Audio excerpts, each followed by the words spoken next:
መቃብር ማለት የመጨረሻው ሰው በህይወት ኖሮ ከሞተ በኋላ ተስፋ ሲቆረጥበት የሚጣልበት ጋርቤጅ ነው። ከዛ በኋላ ምን የለውም ተስፋ። እግዚአብሔር ያለው ሰው ግን ተስፋ አለው። መቃብር ውስጥ አንድ ቀንም ቢኖር 2 ቀንም ቢኖር 3 ቀንም ቢኖር 4 ቀንም ቢኖር እግዚአብሔር ያለው ሰው ተስፋ አለው። አላዛር ሳይሞት በፊት ኢየሱስ መድረስ እየቻለ፣ ሳይታመም በፊት መድረስ እየቻለ፣ ከታመመም በኋላ መድረስ እየቻለ እስኪሞት ብቻ አይደለም የጠበቀው እስኪቀበር ጠበቀው። ምን አለው አላዛር? ተስፋ አለው። ዛሬ በጌታ በኢየሱስ ስም ሕዝቅኤልን ያወጣው መንፈስ፣ ሕዝቅኤልን የመራው መንፈስ፣ ሕዝቅኤልን ትንቢት ያናገረው መንፈስ በደረቁ አጥንቶች ላይ ተናግረው እንደተገጣጠሙ በያድራሻቸው ተፈላልገው እንደተገናኙ እንደዚያ ዛሬ እንግዳ ነገር ይሁንባቸው።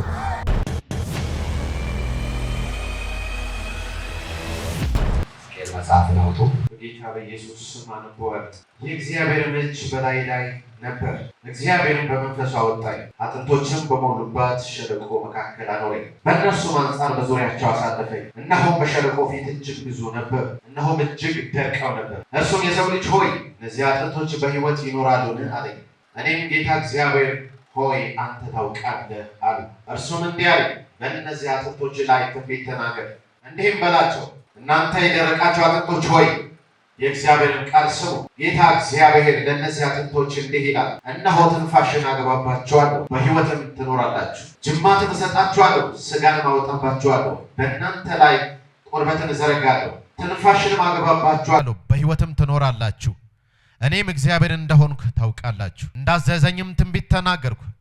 ስናገርም ድምፅ ሆነ፣ እነሆም መናወጥ ሆነ፣ ከአጥንት ጋር ተቀራረቡ። እኔም አየሁ፣ እነሆ ጅማት ነበረባቸው፣ ሥጋም ወጣ፣ ቁርበትም በላያቸው ተዘረጋ፣ ትንፋሽ ግን አልነበረባቸው። እርሱም የሰው ልጅ ሆይ ትንቢት ተናገር፣ ለነፋስ ትንቢት ተናገር። ለነፋስ ጌታ እግዚአብሔር እንዲህ ይላል፣ ነፋስ ሆይ ከአራቱ ነፍሳት ዘንድ ና፣ እነዚህም የተገደሉት በሕይወት ይኖሩ ዘንድ እፍ በልባቸው በል አለኝ። እንዳዘዘኝም ትንቢት ተናገርኩ፣ ትንፋሽም ገባባቸው፣ ሕያዋንም ሆኑ፣ እጅግም ታላቅ ሰራዊት ሆነው በእግራቸው ቆሙ። እርሱም እንዲህ አለኝ፣ የሰው ልጅ ሆይ እነዚህ አጥንቶች የእስራኤል ቤት ሁሉ ናቸው። እነሆ አጥንቶቻችን ደርቀዋል፣ ተስፋችንም ጠፍቷል፣ ፈጽመንም ተቆርጠናል ብለዋል። ስለዚህ ትንቢት ተናገር፣ እንዲህም በላቸው፣ ጌታ እግዚአብሔር እንዲህ ይላል፣ ሕዝቤ ሆይ እነሆ መቃብራችሁን እከፍታለሁ፣ ከመቃብራችሁም አወጣችኋለሁ፣ ወደ እስራኤልም ምድር አገባችኋለሁ። ሕዝቤ ሆይ መቃብራችሁ በከፈቱ ጊዜ ከመቃብራችሁም ባወጣችሁ ጊዜ እኔ እግዚአብሔር እንደሆንኩ ታውቃላችሁ። ጌታ ኢየሱስ ይባርክ። እንግዲህ በዚህ ስፍራ ላይ ነቢዩ ሕዝቅኤል የጻፈው መልእክት ስለ እስራኤል ቤት ምርኮ ነው። የእስራኤል ቤት በምርኮ ተላልፋ ምን ስለመሆኗ ስለመሰጠቷ። ከ70 ዓመት ምርኮ በኋላ ግን የሰራዊት ጌታ እግዚአብሔር፣ የእስራኤል ቅዱስ እግዚአብሔር፣ በሰው የማይጨክነው እግዚአብሔር፣ ለትውልድ የሚራራው እግዚአብሔር ድንገት ፊቱን ወደ እስራኤል ቤት መለሰ። ዛሬ በጌታ በኢየሱስ ክርስቶስ ስምና ስልጣን እግዚአብሔር ፊቱን ያበራላቸዋል፣ ፊቱን ይመልስላቸዋል። እና ፊቱን በመለሰ ጊዜ በዘመኑ ብዙ ነቢያቶች አሉ፣ ግን ለጊዜው ምርጫ ያደረገው ማንን ነው? ነቢዩ ሕዝቅኤልን ነው። ዛሬ እዚህ ውስጥ የሚመረጥ ሰው አለ እና ይህንን ነቢይ መረጠው። ይህን ነቢይ የመረጠበት እግዚአብሔር የራሱ ምክንያት አለው። ግን በጣም የሚገርመው ነገር ሃምብል የሆነ ነቢይ ነው። በጣም ከታላላቅ ነቢያቶች ከሚባሉት ውስጥ አንዱ ነው። በመጽሐፍ ቅዱሳችን ውስጥ ታላላቅና ታናናሽ ነቢያቶች የሚባሉ አሉ። በጸጋቸው፣ በስጦታቸው፣ በምናምናቸው ሳይሆን ከጻፉት የመጽሐፋቸው ይዘት የተነሳ ብዙ ከመጽሐፍና ትንሽ ከመጽሐፍ የተነሳ ነው። ብዙ መጽሐፍቶች ካላቸው ከታላላቅ ነቢያቶች አንዱ ነው ሕዝቅኤል እና ወደ እርሱ መጣ። በጣም በሚገርምና በሚደንቅ አይነት ሁኔታ ነው ወደ እርሱ የመጣው። ክብር ለኢየሱስ ይሁን። ዛሬ ወደ እግዚአብሔር የመጣ ሰው ማን ነው? የወንጌል ብስራት ቤተክርስቲያን ሳይሆን ወደ እግዚአብሔር የመጣ፣ ወደ ነብዩ ሳይሆን ወደ እግዚአብሔር የመጣ፣ ወደ ዘማሪው ሳይሆን ወደ እግዚአብሔር የመጣ በኢየሱስ ስም ዛሬ እግዚአብሔር ዘንበል ይልላቸዋል። የእስራኤልን ቤት መቃብር የከፈተው እግዚአብሔር፣ ከመቃብር ያወጣቸው እግዚአብሔር የናንተን መቃብር ከፍቶ ነገራቸውን ከመቃብር አውጥቶ አሳልፎ ይሰጣቸዋል። አንድ ሰው ይጩህና የኔ ነገር ይበለኝ እስቲ። ዛሬ ከመቃብር ታልፎ ይሰጠኛል። መቃብር ማለት የመጨረሻው ሰው በሕይወት ኖሮ ከሞተ በኋላ ተስፋ ሲቆረጥበት የሚጣልበት ጋርቤጅ ነው መቃብር። ከዛ በኋላ ምን የለውም ተስፋ። እግዚአብሔር ያለው ሰው ግን ተስፋ አለው። መቃብር ውስጥ አንድ ቀንም ቢኖር 2 ቀንም ቢኖር 3 ቀንም ቢኖር 4 ቀንም ቢኖር እግዚአብሔር ያለው ሰው ተስፋ አለው። አላዛር ሳይሞት በፊት ኢየሱስ መድረስ እየቻለ፣ ሳይታመም በፊት መድረስ እየቻለ ከታመመም በኋላ መድረስ እየቻለ እስኪሞት ብቻ አይደለም የጠበቀው፣ እስኪቀበር ጠበቀው። ምን አለው አልዓዛር? ተስፋ አለው። ክብር ለኢየሱስ ይሁን። አጠገብሽ ላለችው ነገር ያት ላንቺ ነገር እግዚአብሔር ተስፋ አለው። አንተ ተስፋ ብትቆርጥም ባንተ ነገር እግዚአብሔር ተስፋ አለው። ስለዚህ ያንተ ነገር ይቀጥላል በሉት። ስለዚህ ያንቺ ነገር ይቀጥላል። አሜን ላለ ሰው ይሁንለት። ሃሌሉያ። ቁጥር 1 በጌታ በኢየሱስ ስም አነባዋለሁ። የእግዚአብሔር እጅ በላይ ነበር፣ እርሱም በእግዚአብሔር መንፈስ አወጣኝ፣ በሸለቆም መካከል አኖረኝ። ሸለቆም በአጥንቶች ተሞልቶ ነበር። አዲሱን መደበኛ ትርጉም ነው የማነበው። በእርሱም መካከል ወደፊትና ወደኋላ አመላለሰኝ። በሸለቆም ወለል ላይ በጣም የደረቁ እጅግ ብዙ አጥንቶች አየው። የእግዚአብሔር መንፈስ ወደ ምን አወጣኝ አለ? ወደ ሸለቆ። ምናልባት እንደው የክፉ ሰዎች ሐሳብ ካልሆነ በስተቀር የሰው ልጅ ወደ ሸለቆ የሚመራ የእግዚአብሔር ሐሳብ አይመስላችሁም? በስጋ ስታስቡት እግዚአብሔር ተአምራት ሊሰራ ሲፈልግ በእናንተ የማይመች ሁኔታ ውስጥ ይልካቸዋል። የማይመች ቦታ ያቆማቸዋል። የማይመች ህዝብ መሃል ያስቀምጣቸዋል። ሸለቆ ውስጥ ሲልከው የነብዩን ሀምብልነት ተመልከቱ። ታዞ ወጣ። ሂድ አለው። ወሰደውና የእግዚአብሔር መንፈስ በሸለቆች መካከል አኖረው። ከዛ ግራና ቀኝ ዞር ብሎ ሲያይ እጅግ በጣም ምን ያሉ አለ? የደረቁ አጥንቶች ምን ያሉበት የሞሉበት ሸለቆ ነው። ሸለቆውን አየ፣ የደረቁትን አጥንቶች ተመለከተ። ስለ እስራኤል ቤት መበታተን ነው የሚያወራው። ዛሬ ግን እግዚአብሔር ይሄንን አውድ በእናንተ ላይ ትንቢት እንድናገር ልኮኛል። ያመነ ሰው አለ ወይ?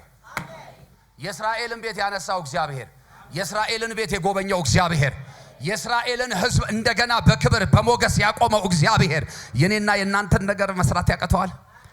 እና እንዲህ አለ፣ የሰው ልጅ ሆይ አለ። የደረቀውን ካሳየው በኋላ በሸለቆ የሞላውን የሞተ አይደለም እያልኳችሁ ያለው ምን ያለውን የደረቀውን ምን አጥንት፣ እነኚህ የደረቁ አጥንቶች በህይወት ይኖራሉን ብሎ ጠየቀው። እናንተ ብትሆኑ ምን ብላችሁ ትመልሳላችሁ? በእኔ ላይ የምትሰራው አንተ አይደለህ እንዴ? ኢየሱስ ጌታ ነው። እና አዎ ይነሳሉ ነው የምትሉት። ግን ይሄ የሚገርም ነብይ እንደዚህ አለ፣ ጌታ እግዚአብሔር ሆይ አለ፣ አንተ ዛሬ አማኝ ካለ አንድ መልእክት ልንገረው። ነገር ሲከብድ፣ ሁኔታ ሲከፋ፣ ሰዎች ሲጠሙብህ፣ ኑሮ ሲከብድ፣ ግራ ስትጋባ፣ መፍትሄ ፍለጋ ውስጥ ስትገባ አንድ ነገር በል፣ ጌታ እግዚአብሔር ሆይ አንተ ታውቃለህ ብለህ ዝም በል። ሕዝቅኤል ጌታ እግዚአብሔር ሆይ አንተ ታውቃለህ አለ። እስቲ በሉ ከኔ ጋር አንድ ጊዜ፣ ጌታ እግዚአብሔር ሆይ የኔን ነገር፣ የቤቴን ነገር፣ የህይወቴን ነገር፣ የአገልግሎቴን ነገር፣ የልጆቼን ነገር፣ የትዳሬን ነገር፣ የስራዬን ነገር አንተ ታውቃለህ። አሜን። እና አንተ ታውቃለህ አለው። እግዚአብሔር ደግሞ የባሪያውን ንግግር ሰማና ሌላ የሚገርም ነገር ተናገረው። እኔም ጌታ እግዚአብሔር ሆይ አንተ ብቻ ታውቃለህ አልኩ። ቁጥር 4 ላይ ከዚያም እንዲህ አለኝ፣ ለነዚህ አጥንቶች ትንቢትን ተናገር። ለየትኞቹ አጥንቶች? ለደረቁ አጥንቶች፣ ለተበታተኑ አጥንቶች፣ ለሞቱ አይደለም ለፈራረሱ አጥንቶች ትንቢትን ተናገር አለው። ምን ብሎ እንደሚናገር ሁሉ እግዚአብሔር ነገረው። ታውቃላችሁ፣ እናንተ ዝም ስትሉ እግዚአብሔር ይናገራል። እናንተ ስትተዉ እግዚአብሔር ይሰራል። ብዙ ጊዜ የክርስቲያን ችግሩ ምንድነው ታውቃላችሁ? ችግር ይገጥመዋል። የገጠመውን ችግር እኩል ይገጥመዋል። ብዙ ጴንጤዎች ወይም ብዙ አማኞች በእግዚአብሔር ፊት ለመጸለይ ሲቀርቡ የመጀመሪያው ሐሳባቸው፣ የመጀመሪያው ፕሮግራማቸው፣ የመጀመሪያው አጀንዳቸው በህይወታቸው ላይ የገጠማቸውን ትልቅ የሚሉትን ችግር ለእግዚአብሔር መንገር ነው። ምን የሚሉትን ችግር? ትልቅ የሚሉትን ችግር ለትልቁ እግዚአብሔር መንገር ነው። ይሄ ግን ስህተት ነው። መልስ አታገኙበትም። ትልቅ የምትሉት ችግር በህይወታችሁ ላይ ሲመጣና ሲገጥማችሁ ትልቅ ላላችሁት ችግራችሁ ትልቁን እግዚአብሔርን ነው መንገር ያለባችሁ። ችግራችሁ ትልቁን እግዚአብሔር ሰምቶ መቋቋም አይችልም። እንደ ጉም ይበናል፣ እንደ ሰም ይቀልጣል። ነገር ግን ትልቅ ያላችሁትን ችግር ለትልቁ ለእግዚአብሔር ስትነግሩት እግዚአብሔር ይስቅባቸዋል። እግዚአብሔር የማያውቀው ትልቅ ችግር የለም። እና ትንቢትን ተናገር አለው። በእነዚህ በደረቁ አጥንቶች ላይ ምንን ተናገር? ቁጥር 4 እስቲ አብረን እናንብበው። ከዚያም እንዲህ አለኝ፣ በእነዚህ አጥንቶች ላይ ትንቢትን ተናገር፣ እንዲህም በላቸው፣ እናንተ የደረቃችሁ አጥንቶች የእግዚአብሔርን ቃል ስሙ። ምንን ስሙ? አያችሁ፣ ትንቢቱ ሾርት ኤንድ ከት ነው። የማንን ቃል ስሙ? አሁን ለችግሮቻችሁ የእግዚአብሔርን ቃል ንገሩት። አንተ ችግር በሉት፣ አንተ መከራ፣ አንተ በሽታ፣ አንተ ባዶነት፣ አንተ አለመከናወን፣ አንተ ጭንገፋ በጌታ በኢየሱስ ስም የእግዚአብሔርን ቃል ስማ። ጌታ እግዚአብሔር እንደዚህ ይልሃል፣ የልጄ ነገር ይቀጥላል። እሺ በሉ የኔ ነገር በሉ እስቲ በኢየሱስ ስም በተአምራት ይቀጥላል። ያ በምርኮ የተወሰደው የእስራኤል ሕዝብ፣ ያ ለምርኮ ተላልፎ የተሰጠው የእስራኤል ሕዝብ፣ ያ ተበታትኖ የቀረው የእስራኤል ሕዝብ ጾታው እስከማይታወቅ፣ መልኩ እስከማይታወቅ፣ አድራሻው እስከማይታወቅ፣ ከየት ሰፈርና መንደር እንደመጣ እስከማይታወቅ በብዙ ንቀፌታ፣ በብዙ ስብራት፣ በብዙ ሞት ውስጥ ያለፈውን ያንን ሕዝብ የራራለት እግዚአብሔር ዛሬ ለኔና ለናንተ ቤት ይራራል። ለከተማችን ይራራል። ለምድራችን ለኢትዮጵያ ይራራል። እስቲ እግዚአብሔር ለኔም ይራራል በሉ።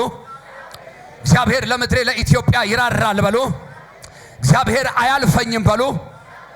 አረ አሜን ላለ ሰው በኢየሱስ ስም ይሁንለት። የእግዚአብሔርን ቃል ስሙ። ጌታ እግዚአብሔር ለነዚህ አጥንቶች እንዲህ ይላል፣ እስትንፋስ አገባባቸዋለሁ፣ እናንተም በሕይወት ትኖራላችሁ። ጅማት አደርግባቸዋለሁ፣ ሥጋም አለብስባቸዋለሁ፣ በቆዳ ሸፍናቸዋለሁ፣ በውስጣችሁም እስትንፋስን አገባባቸዋለሁ፣ በሕይወትም ትኖራላችሁ። እኔ እግዚአብሔር እንደሆንኩ ታውቃላችሁ። ዛሬ አላውቅም በሆነ ሰው ቤት፣ በሆነ ሰው ሕይወት ላይ ሃሌሉያ የሰራዊት ጌታ እግዚአብሔርን የምታውቁበት ምልክት ይሆናል። የሰማይ አምላክ እግዚአብሔር እናንተ ቤት ሥራ እንደሰራ የምታዩበት ወር ይሆናል። የሰራዊት ጌታ እግዚአብሔር እንደጎበኛችሁ፣ ምርኳችሁን እንደመለሰላችሁ የምትመሰክሩበት ዓመት ይሆናል። እስቲ በኔ ቤት በሉ፣ እስቲ በኔ ሕይወት እግዚአብሔር ያደረገው ነገር የሚነገርበት ወር ነው በሉ። አሜን ላለ ሰው በኢየሱስ ስም ይሁንለት።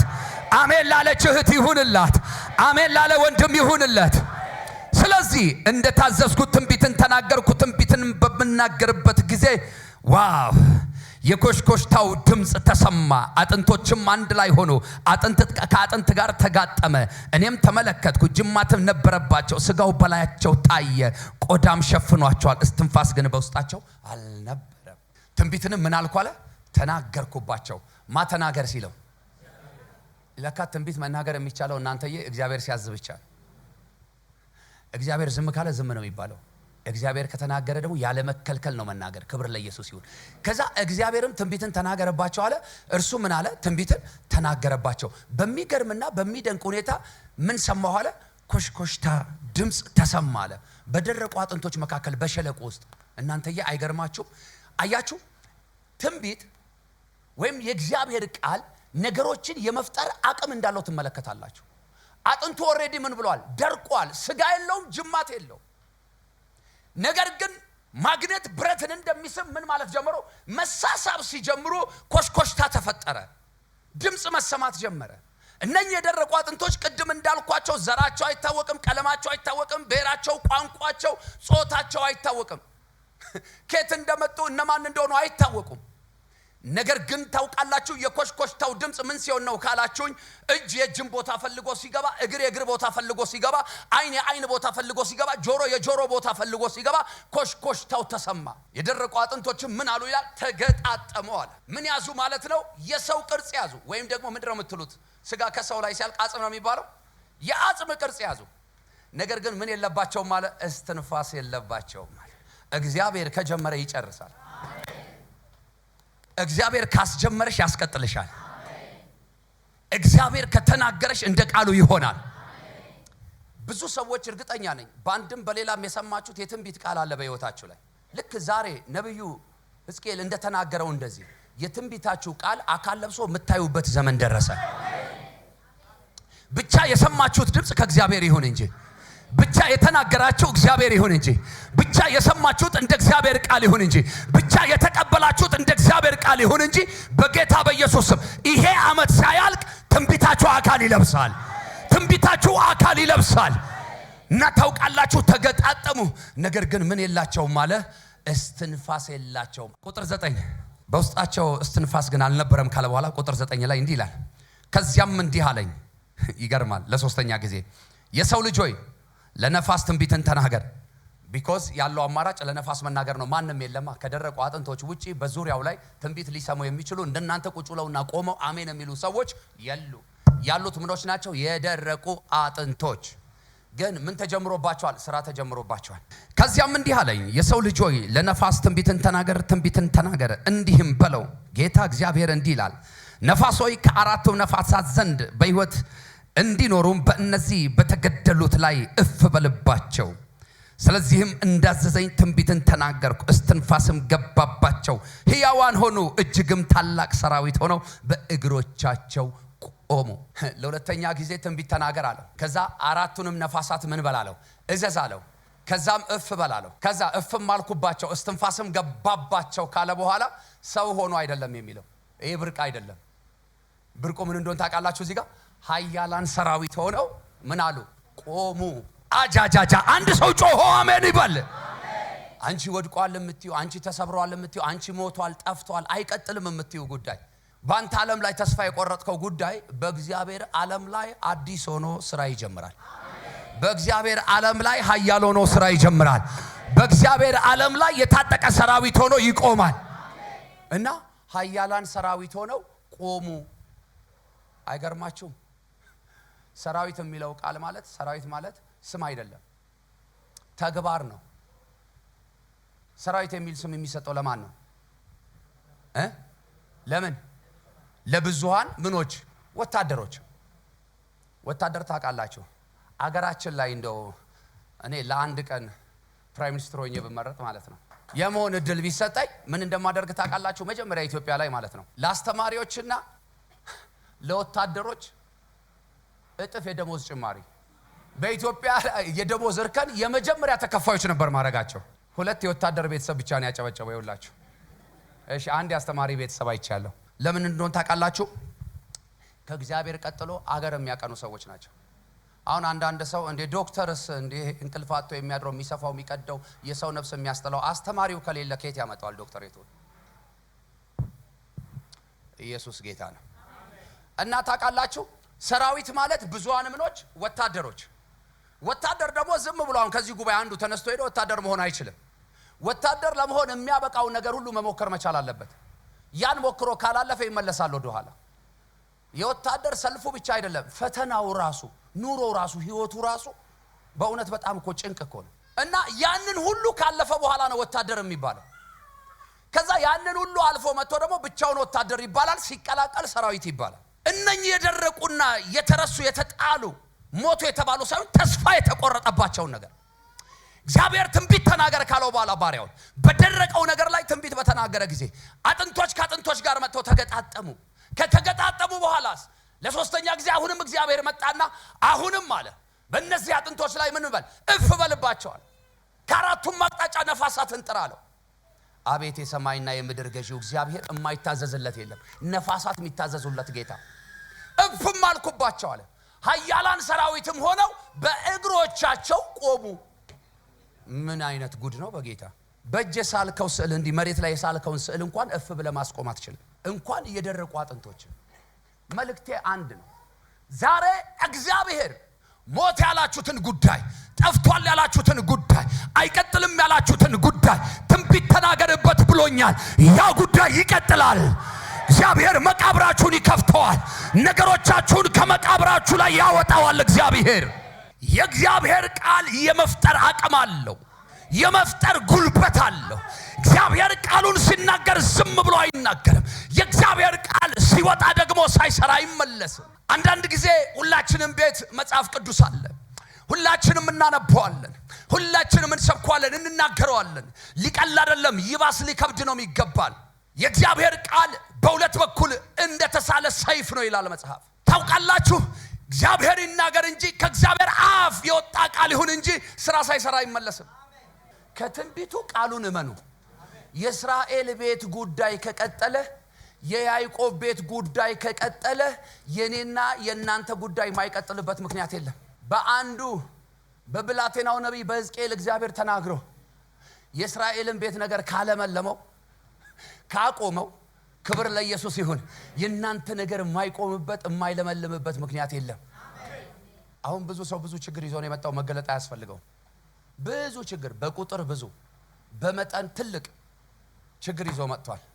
ለዛ ችግር ግን መፍትሄው አንድ ነገር ነው። ትንቢት ብቻ ሳይሆን ቃሉ። አሁን እየተናገርኩ ያለሁት ቃሉን ነው። የሰራዊት ጌታ እግዚአብሔር ምን አለ? ከ12ኛው ቁጥር በኋላ በጣም የሚገርም ነገር ተናገረ። መቃብራችሁን እከፍታለሁ አለ። መቃብራችሁን እከፍታለሁ ብቻ እኮ አይደለም፣ ነገራችሁንም ከመቃብራችሁ ምን እላለሁ? አወጣዋለሁ አለ። እስቲ የኔ ነገር ይበል አንድ ሰው ዛሬ ከተቀበረበት ወጥቷል ይበለኝ እስቲ። አላውቅም፣ የተቀበረውን ነገር እግዚአብሔር አሳልፎ የሚሰጠው ሰው አለ። በህይወት የሚቀበል ሰው አለ። ለዚህ ለደረቁ አጥንቶች ባሪያውን ልኮ ሂድና ተናገር ሲል የማይቻል ነገር ላይ ነው ሂድና ተናገር ያለው። ግን ሂድ ተናገር ያለው የማይቻለውን ነገር እንዲናገር ያዘዘው ማን ነው? የሚችለው እግዚአብሔር። የሚችለው እግዚአብሔር ላንቺ ቪዛ አይደለም፣ ላንተ ትዳር አይደለም፣ ላንቺ መኪና አይደለም፣ ላንተ ቤት አይደለም። ህይወት ሰጥቷል። ህይወት ሰጥቷል። ህይወት የተቀበለ ሰው እጁን ያሳየኝ። ህይወት የተቀበለ፣ ህይወት የተካፈለ። የከፈሉ ሰዎች ይሄንን እንዳይመሰክሩልኝ፣ ያልከፈሉ ሰዎች፣ በነፃ የተቀበሉ ሰዎች እንደኔ እርግጠኞች ናቸው ወይ? ዛሬ በጌታ በኢየሱስ ክርስቶስ ስምና ስልጣን ይህንን ህይወት በነፃ የተቀበላችሁ የዘላለምን ህይወት የተካፈላችሁ እናንተ በምድር ላይ በሚያስፈልጋችሁ ነገር ሁሉ ጉብኝት ይሁንላችሁ። በምድር ላይ የተወሰደባችሁ ምርኮ ሁሉ በጥፍ ይመለስላችሁ። የትኛውም የእናንተና የእናንተ የሆነ ነገር የተያዘና የተከለከለ ዛሬ ይፈቀድላችሁ። አንድ ሰው ይጩና ኢየሱስ ይበል። ደግሞ ይበል እስቲ፣ የመጨረሻ ይበል እስቲ። ይሄ ስም በህይወታችሁ ላይ ተአምራት ያደርጋል። ይሄ ስም በህይወት ላይ ተአምራት ያደርጋል። ይሄ ስም በህይወታችሁ ላይ ተአምራት ያደርጋል። ቁጥር 11 ከዚያም እንዲህ አለኝ፣ የሰው ልጅ ሆይ እነዚህ አጥንቶች መላው የእስራኤል ቤቶች ናቸው። ቅድም እንደነገርኳቸው እንዲህ ይላሉ፣ አጥንቶቻችን ደርቀዋል፣ ተስፋ የለንም፣ ተስፋ ቆርጠናል። ስለዚህ ትንቢት ተናገር፣ እንዲህም በላቸው፣ ጌታ እግዚአብሔር እንዲህ ይላል፣ ሕዝቤ ሆይ መቃብሮቻችሁን ምኖቻችሁን መቃብሮቻችሁን እከፍታለሁ፣ ከውስጣቸው አወጣችኋለሁ። ዋው! እስቲ ታልፎ ተሰጥቶኛል በሉ። ድገሙና በሉ። የመጨረሻ በሉ እስቲ። ከውስጣቸው አወጣችኋለሁ፣ ወደ እስራኤል ምድር መልሼ አመጣችኋለሁ። ከዚያ እናንተ ሕዝቤ ሆይ መቃብሮቻችሁን ከፍቼ ሳወጣችሁ እኔ እግዚአብሔር እንደሆንኩ ታውቃላችሁ። ወደ መጨረሻው ሐሳቤ ከመሄዴ በፊት እንደዚህ ይሆናል። አንዳንዶቻችሁ ቤት፣ አንዳንዶቻችሁ ህይወት፣ አንዳንዶቻችሁ ኑሮ ላይ እንደዚህ ይሆናል። እግዚአብሔር ከሚያደርገው ተአምራት የተነሳ የሰራዊት ጌታ እግዚአብሔር መሆኑን ታያላችሁ። የሰራዊት ጌታ እግዚአብሔር እንደሆነ ታውቃላችሁ። በጣም ብዙ ህዝብ እኮ በድንግዝግዝ ነው የሚመላለሰው። ቅድም እንደነገርኳችሁ ነገሮቻቸው ስላልተከናወነ ብቻ የእግዚአብሔርን መኖርና አለመኖር የሚጠራጠሩ ሰዎች አሉ። ዛሬ ለነኛ ሰዎች እግዚአብሔር ከሚያደርገው ተአምራት የተነሳ ተስፋ የቆረጣችሁበትን በመቃብር የተከደነ ነው ያላችሁትን ጉዳይ ዛሬ እግዚአብሔር መቃብራችሁን ከፍቶ አውጥቶ አሳልፎ ሲሰጣችሁ በእውነትም እግዚአብሔር ነው ያስብላችኋል። ዛሬ በጌታ በኢየሱስ ስም አባቶይ ይህን ህዝብ እንዲህ ብዬ ባርካለሁ። መኖርህን፣ እርዳታህን፣ ተአምራትህን ማየት ይሁንላቸው። በከበደባቸው ጉዳይ፣ አቅም ባጡበት ጉዳይ፣ ጉልበት ባጡበት ጉዳይ፣ ተስፋ በቆረጡበት ጉዳይ፣ በዚያ ጉዳይ እጅህን ማየት ይሁንላቸው። ክንድህን ማየት ይሁንላቸው። ክብርህን ማየት ይሁንላቸው። የትንሣኤው ጀግና የይሁዳ አንበሳ የናዝሬቱ ኢየሱስ ሞትን ድል አድርጎ የተነሳ መቃብሩን የፈነቀለው የሚይዘው የሌለ የትኛውም ኃይል ያልተቋቋመው እሱ ዛሬ ነገራችሁን የተቋቋመውን ጥሎ አሳልፎ ይሰጣቸዋል። ከዛ በጣም የሚገርመው ነገር አጥንቶቹን መገጣጠም አይደለም፣ እስትንፋሱን እፍ ብሎ ኃያላን ሰራዊት አድርጎ ማቆም አይደለም የፈለገው። የእስራኤል ህዝብ እንደ ቀድሞ እንዲመላለስ አልፈለገም። ቀድሞ የነበሩት የፊደል ህዝቦች ናቸው። አሁን ግን የመንፈስ ህዝቦች እንዲሆኑ ፈለገ። ከዛ የመጨረሻው ቁጥር ላይ ምን እንደሚል ተመልከቱ። ቁጥር 14 ላይ መንፈሴን በውስጣችሁ አስቀምጣችኋለሁ። ዋው! ከዚያም እኔ እግዚአብሔር ተናገርኩ፣ እንዳደረኩትም ታውቃላችሁ ይላል እግዚአብሔር። በስጋ እንዲኖር አልተፈቀደለትም ይሄ ህዝብ። እንደገና እድል ከተሰጠው በኋላ ከምርኮ በኋላ በስጋ እንዲኖር አልተፈቀደለትም። በምን እንዲኖር ፈለገ እግዚአብሔር? በመንፈሱ። ዛሬ በጌታ በኢየሱስ ስም ሕዝቅኤልን ያወጣው መንፈስ ሕዝቅኤልን የመራው መንፈስ ሕዝቅኤልን ትንቢት ያናገረው መንፈስ በደረቁ አጥንቶች ላይ ተናግረው እንደተገጣጠሙ በያድራሻቸው ተፈላልገው እንደተገናኙ እንደዚያ ዛሬ እንግዳ ነገር ይሁንባችሁ። በኢየሱስ ስም እንግዳ ነገር ይሁንባችሁ። በዛኛውም ዓለም በዚህኛውም ዓለም በደረቁ አጥንቶች ላይ ትንቢትን ተናግረው ሕያዋን ሰራዊት ሲያደርጉ ማየት የተለመደ አይደለም። ያልተለመደ እንግዳ ነገር ነው። ዛሬ ይሄ እንግዳ ነገር እናንተ ቤት ይሁን። ይሄ እንግዳ ነገር እኛ ቤት ይሁን። ይሄ እንግዳ ነገር እዚህ ህዝብ ላይ ይሁን። ሁሉ ሰው እጆቹን ከፍ ያድርግ። እስቲ እግዚአብሔር ሆይ በሉ። ዛሬ በኔና በቤቴ ላይ ከሚሆነው እንግዳ ነገር የተነሳ አንተን ታላቅነትህን ስራህን በአደባባይ የምናገርበት ጊዜ ስለሆነ አመሰግንሃለሁ። የማይቋረጥ እልልታና ጭብጨባ ለጌታ ይሁን።